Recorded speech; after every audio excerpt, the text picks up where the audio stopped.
guys, Sheena here with Main Home Gardens. Thanks for coming and joining for this video. A couple of updates that are needing to be expressed to you guys. For one, we're going to talk about the high tunnel. When we did our planning and planting for the high tunnel this year, we decided to make a calculated risk. And by that I mean all of the varieties of tomatoes that we planted in the high tunnel were not ones that are commonly used in high tunnel production. We knew that we would be doing 2 rounds of tomatoes for this season, as we really need to stock up on tomatoes for us as a family, but we also wanted to be able to have many to take to market. So we would be doing 2, and of both of those, we as a family would harvest for us, and we would split that also with the market. Our first batch, we planted out primarily varieties that would be sufficient for market: grape tomatoes, cherry tomatoes, beefsteaks. We only planted a few Romas in there, and those are the ones that I primarily use for sauces and salsas. So, not saying that those others cannot be used for salsas and salsas, because we do, but our primary tomato for canning is going to be the Roma type varieties. So in the high tunnel, we only planted maybe I'm gonna say maybe 10 Roma plants on the row that we planted our tomatoes on. They are also not greenhouse varieties. This was a calculated risk because the weather can be very tricky.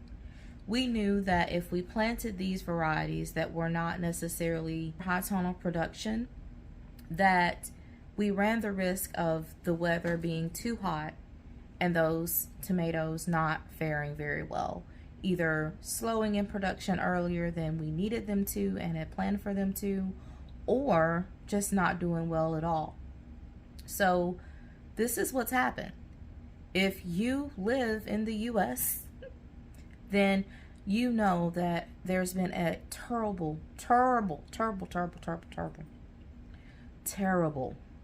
heat wave that we have been experiencing.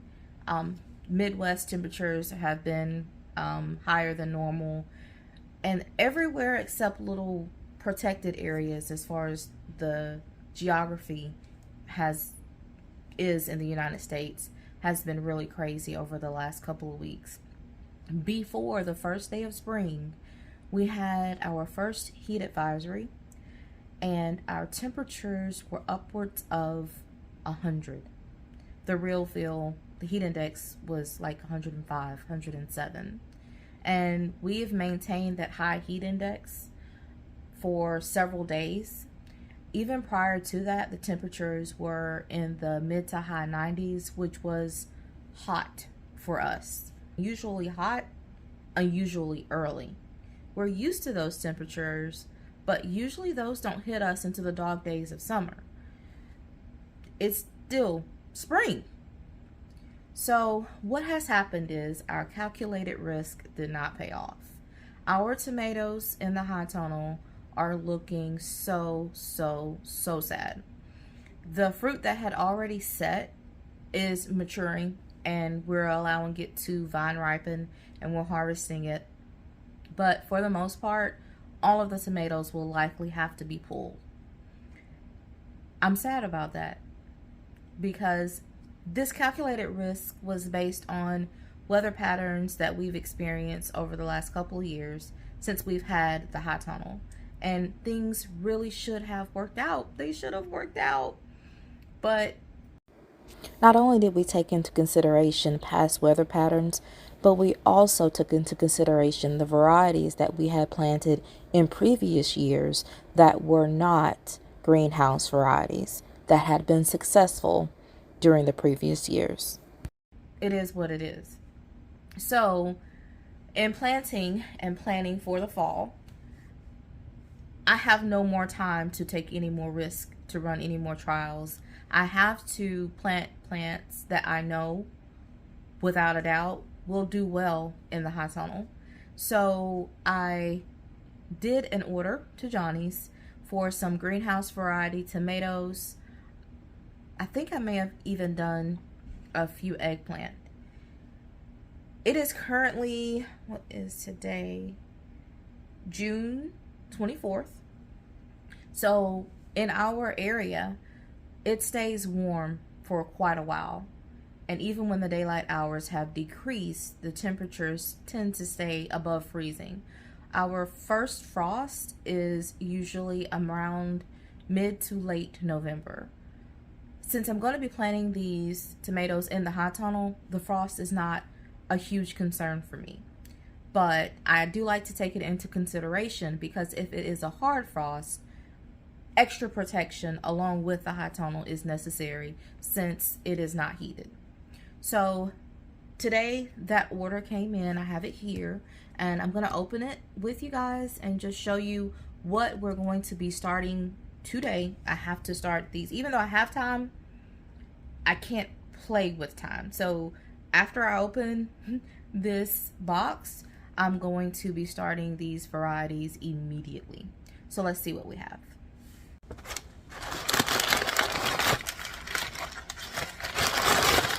I also forgot that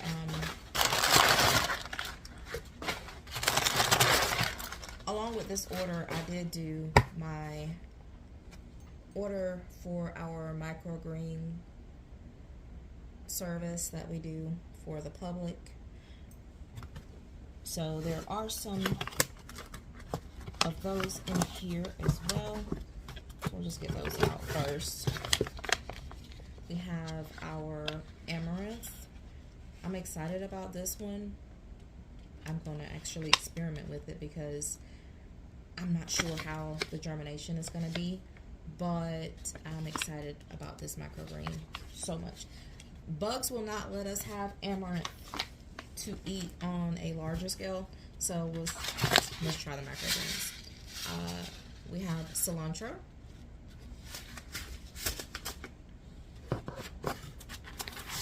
basil. Love me some basil. Gotta go harvest some for some pesto.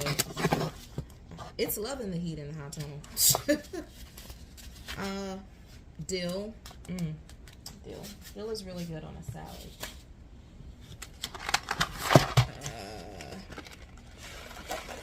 Oh, these are beans. Come back to that. Alright. Radish. Also really good on salad, but also good as a pesto.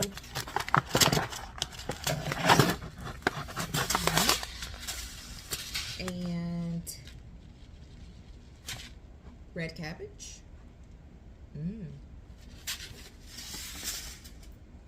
Now, if you did not know, microgreen seeds and regular seeds are the same.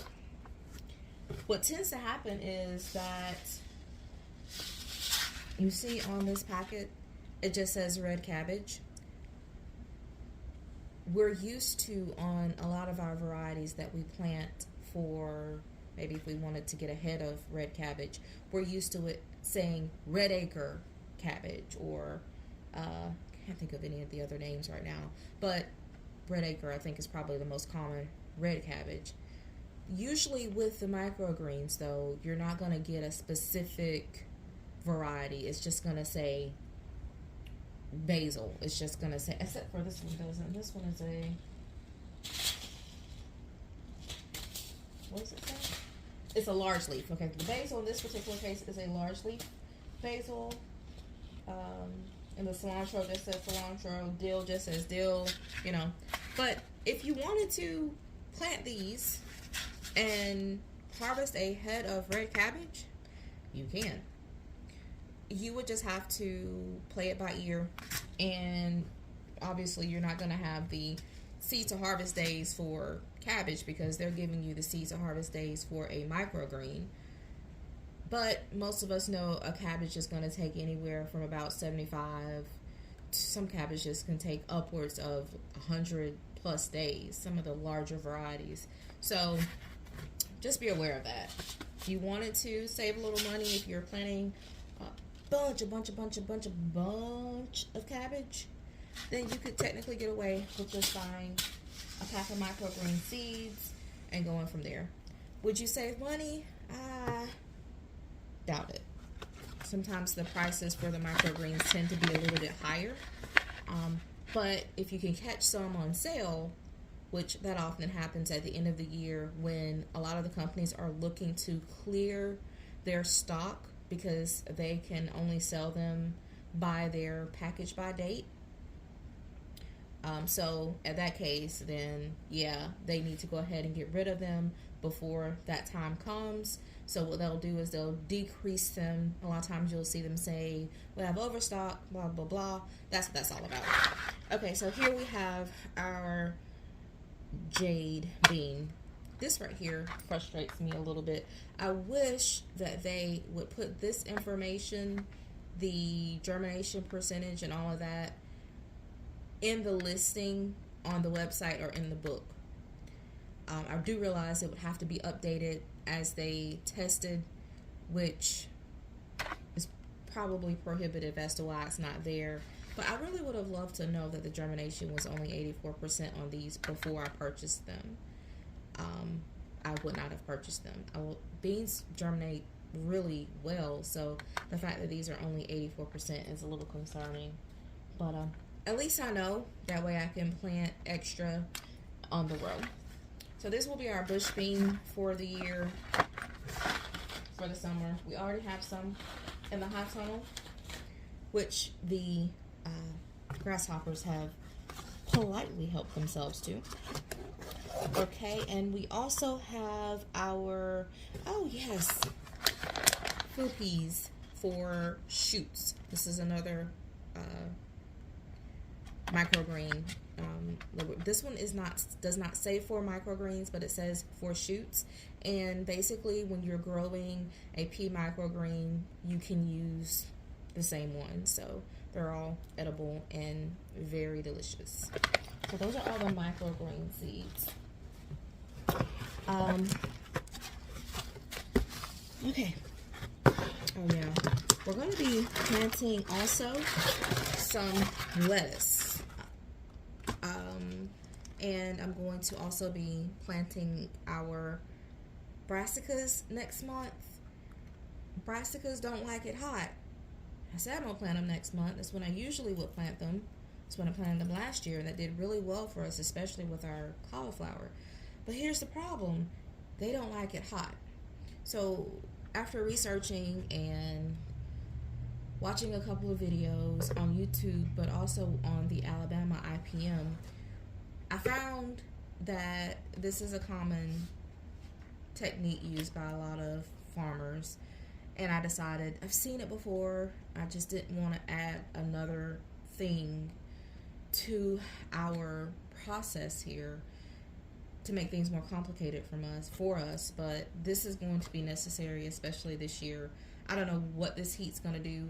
I feel like I'm afraid if it's this hot and we're just getting into spring, what is it going to be like when it's normally this hot in summer? Is this just a heat wave, or is the weather setting a precedent for the rest of the year? What is happening here? So I'm going to put this down on a brassica row and a lettuce row. Our rows are generally 23 to 25 feet long. I can't remember exactly which it is, in the high tunnel, and this will allow us enough space for our broccoli and cauliflower and some lettuce and maybe even some spinach if I double plant. So we'll be doing a video on that probably if I don't feel too foolish putting it in. Often when it's something new, I don't know if you're this way, when it's something new, I just feel like I just need the space and the time to figure it out on my own, and then let me share it with you. But sometimes we can be foolish together. Okay, so our first, oh yeah, that's right, forgot about that. Our cucumbers also didn't do well. Last year we planted a Suyo long computer. That's a blooper. A Suyo long cucumber in the high tunnel, and it did good. Not excellent, not over the top, but it did good. This year, I think we've maybe gotten 2 harvests off of, maybe 3 harvests off of those cucumbers, and they're dead. They're practically dead. So we're gonna go and try this variety. It's called Katrina. It is a greenhouse cucumber. So we're gonna give that a shot. This is a squash. This is not for the high tunnel, but I was out of my squash. We have been using the Tempest, and it does great.